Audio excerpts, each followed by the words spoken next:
Oh, wow. Okay, I loved anything I could throw a spanner at. I hated school. I hated homework, but um, I used to go to the rubbish dump in Mount Torrens, and the old boy used to keep all the old motorcycles and lawnmowers and everything there, and I would just hang around, and he'd collect them all up for me, and Mum would come down several hours later and with the ute, and we'd load her up, and I'd take them home and fiddle around and get things going, and I'd be always had something for sale. By the time I was 16, I bought an 8-year-old car with cash, which was amazing. I'd Mm. sort of earned all this money, learned how to do this, and I had a brother-in-law that was a mechanic, and so I had someone to bounce everything off of and pick everything up from.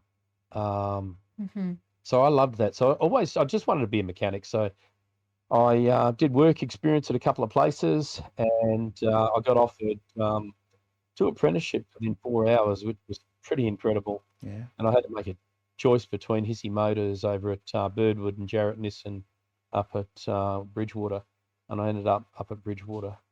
So I got into that, but I still just gravitated to all the nonsense with the wrong people all the time, and was always causing trouble and in trouble and drinking too much and driving too fast and swearing too much, and just everything was always issue after issue. Now, growing up, my mum used to say that it wasn't really me; it was just the company I kept, because mothers are beautiful at protecting their chicks. They they gather their little chicks under their wings, and they think nothing rough of them.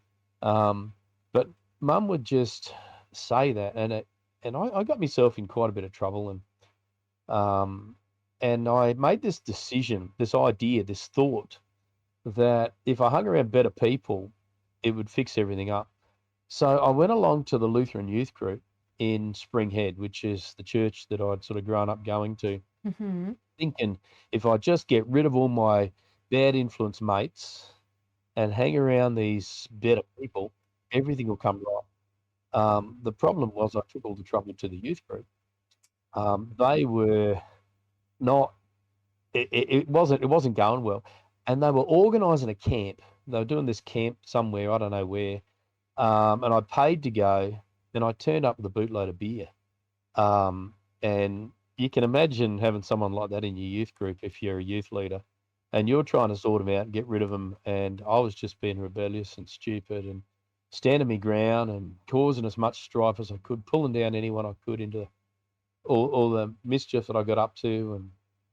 And they had this guy come and share his story. So his name was Barry Good, and he was, I believe, a Baptist minister, and he'd spent a lot of time in Yatala Prison in South Australia, and he claimed that God had intervened in his life in the prison, and that everything changed. He told me his story, and I was caught somewhere between this little child inside of me that was responding to what the school teacher was talking about with God being real, and this guy being a complete idiot, Right.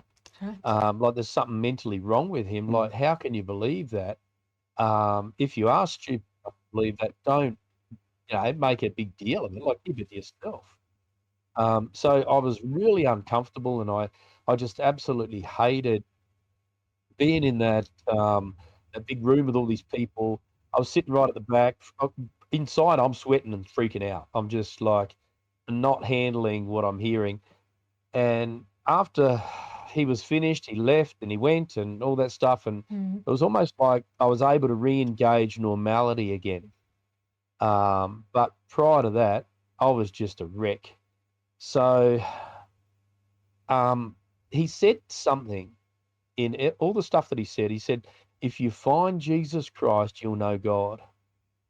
Now, he was putting this out to a very traditional faith-based youth group, which had the understanding that if you were sprinkled with water as a baby or christened, that you were a Christian, and everything about that was done. So there was no decisions to make. There was no accountability. There was no, I don't know what there was. I guess there's accountability because we have the 10 Commandments.